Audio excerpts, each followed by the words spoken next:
Movie బాగానే ఉందన్న, one time watchable, చూడొచ్చు, ఒకసారి చూడొచ్చు, అంతే, వన్ టైమే. అంటే అదే వన్ టైమే. యాక్చువల్గా కొన్ని సీన్స్ తీసేసినా ఎడిట్ చేసినా సరే సెకండ్ టైం అయినా వాచబుల్ అనేది.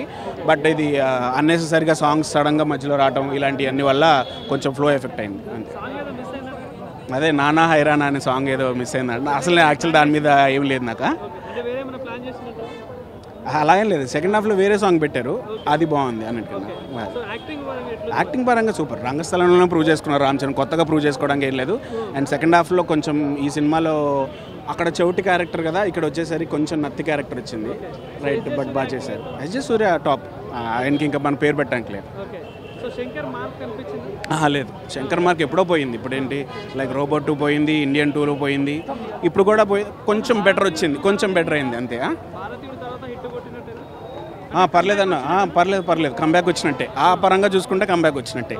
లైక్ అంటే బ్లాక్ బస్టర్ అయిపోతుందా లేదా అంటే అది చెప్పలేము, ఎందుకంటే పోటీ ఉంది కదా. నెక్స్ట్ డాకు మహారాజ్ ఒకటి ఉంది, దాని తర్వాత సంక్రాంతికి వస్తున్నాము. అదే హిట్ అవుతుంది, బాగానే ఉంది, ఇబ్బంది ఏం లేదు. అంటే బ్లాక్ బస్టర్ అని చెప్పను కానీ లైక్ గుడ్. ఆ కమర్షియల్ ఎలిమెంట్స్ కొంచెం తీసేస్తే సినిమా ఇంకా చాలా బాగుండేది. నాకే సెకండ్ టైం వచ్చి లాస్ట్ క్లైమాక్స్లో అదేంటది డీసీఎం, అదేంటది దాన్ని ఏమంటే జేసీబీలతో, ఆ జేసీబీలో ఫైటింగ్, అది వాళ్ళ మిగతా జనాలు చూసిన తర్వాత ఎలక్షన్స్ బ్యాలెట్ సీన్స్ ని కాపాడేందుకు చేసే ఫైట్ లో ఆ జేసీబీస్ వచ్చేసి అంటే కొంచెం ఇంకా హైలైట్ అవ్వాలి, ఇంకా బాగుంది. కానీ ఎక్కడంటే ఆ బ్యాలెట్ బాక్స్ కాపాడుకోవడం వెళ్ళే ప్రయత్నంలో జేసీబీలు వచ్చినాయి అంతే. మూవీ సూపర్ బన్నా, రామ్ చరణ్ గారి యాక్టింగ్ అయితే సూపర్ బన్నా. సెకండ్ హాఫ్లో ఇంకా హైలైట్ బాగుంటుంది. క్యారెక్టరైజేషన్ బాగా ఇచ్చారు శంకర్ గారు, ఆయన రామ్ చరణ్ గారికి. దిల్రాజు గారి సపోర్ట్ కూడా బాగా వచ్చింది మూవీకి, సీన్స్ కూడా బాగా పడినాయి. పొలిటికల్ రిఫరెన్స్ కూడా మూవీలో ఉందంటున్నారు చాలా. యాక్చువల్గా బయట జరిగే పొలిటికల్ని సినిమాలో చూపిస్తాం కదా, అదే జరిగింది ఇక్కడ కూడా, అందులో ఏం కొత్తగా ఏం లేదు. ఆంధ్రాలో జరిగిన సీన్స్ అని అంటారు, ఇంకా తెలంగాణలో జరుగుతాయి, ప్రతి స్టేట్లో జరుగుతాయి.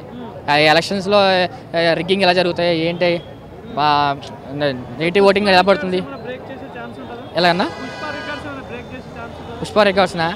ఇప్పుడు ఆ రేట్స్ పెంచి అన్నీ చేయడం వల్ల రికార్డ్స్ అని బ్రేక్ చేస్తారని ఎలా చెప్తారు. ఆ రేట్లు కూడా ఇస్తే అలాగే ఆటోమేటిక్ రికార్డ్ బ్రేక్ చేస్తాయి. మరి రేట్లు తగ్గినాయి కదా, మరి ఇక్కడ పుష్పకి ఇచ్చిన రేట్లు ఇదే ఇచ్చారా? ఓవరాల్గా హైలైట్ సీన్ ఏంటి? నాకు సెకండ్ హాఫ్లో వాళ్ళ అమ్మగారిని అమ్మ అని పిలుచుకునే సీన్ వస్తుంది అని చెప్పను, చూడండి, అందరూ చూడండి. ఆ సీన్ తర్వాత వాళ్ళ అమ్మగారు నా కొడుకు ఎందుకు అలాగా ఫీల్ అయ్యాడనే దానికి చిన్న లింక్గా ఒక సీన్ వస్తుంది, అది హైలైట్. చెప్పుల్ని పట్టుకునే యాక్షన్ ఉంటుంది, మన రామ్ చరణ్ గారు యాక్ట్ చేస్తారు. ఆ చెప్పులు పట్టుకునే సీన్ ఎమోషన్ సీన్, అదే సెకండ్ హాఫ్ బాగా హైలైట్, స్ట్రాంగ్ అవ్వని నేను అనుకుంటున్నాను. మూవీ అయితే చాలా బాగుంది, శంకర్ గారికి మంచి కంబ్యాక్ ఇది. అండ్ చాలామంది పబ్లిక్ ఒపీనియన్ అన్నట్టు హిట్ అవుతుందా లేదా అన్నట్టుంది, అలా ఏం లేదు. మూవీ చాలా బాగుంది అండ్ ఫ్యామిలీతో మంచి టైం ఎంజాయ్ చేయొచ్చు. పొలిటికల్గా అది ఇది అని కాదు, సంక్రాంతికి మంచి మూవీ. అండ్ అంజలి గారిది మంచి మదర్ సెంటిమెంట్ అండ్ పాత ఫ్లాష్ బ్యాక్లో రామ్ చరణ్ కానీ క్యారెక్టరైజేషన్ కానీ చాలా బాగుంది. మెయిన్లీ యాక్టింగ్ పరంగా చూస్తే నత్తిగా మాట్లాడి చేయడం చాలా ఎఫర్ట్ కావాలి, సో దానికి కమెండబుల్ ఎఫర్ట్ అది రామ్ చరణ్ గారికి. కలెక్టర్ గారి క్యారెక్టర్ నాకు చాలా నచ్చింది. ఒక సెల్ఫ్ సాటిస్ఫాక్షన్ ఉంది, లైక్ మన సోషల్ సెక్యూరిటీ వల్ల మనం చూస్తాం కదా ప్రాబ్లమ్స్ రెగ్యులర్గా, సో దానివల్ల మనకి ఎలా ఉంటుంది అంటే ఒక సాటిస్ఫాక్షన్ ఉంటుంది మనకి ఆ క్యారెక్టర్ చూసిన తర్వాత.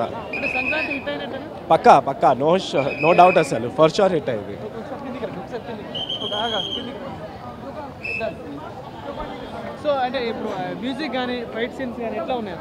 చాలా బాగుంది, దేనికి క్వశ్చనింగ్ అన్నట్టు ఏం లేదు, అన్నీ దేనికి దానికి బాగానే ఉన్నాయి.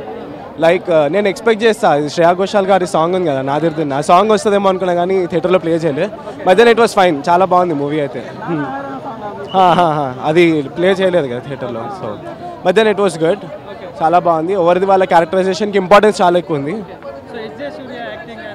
ఆఫ్టర్ సరిపోదా శనివారం ఇక్కడ లైక్ హై రేంజ్ పర్ఫార్మెన్స్ మళ్ళీ మనం చూస్తాం ఎస్జే సూర్య గారిది, కమెండబుల్ పర్ఫార్మెన్స్ అసలు అయినది అయితే. As a villain and elevation ఎలా ఉంటే హీరో గారికి ఎలివేషన్ అలా ఉంటుంది కాబట్టి ఇద్దరికి మంచి ర్యాపో సెట్ అయింది. పక్కా మీకు ఒక సోషల్ మెసేజ్ అనేది ఇస్తారు శంకర్ గారు ప్రతి మూవీలో. Back then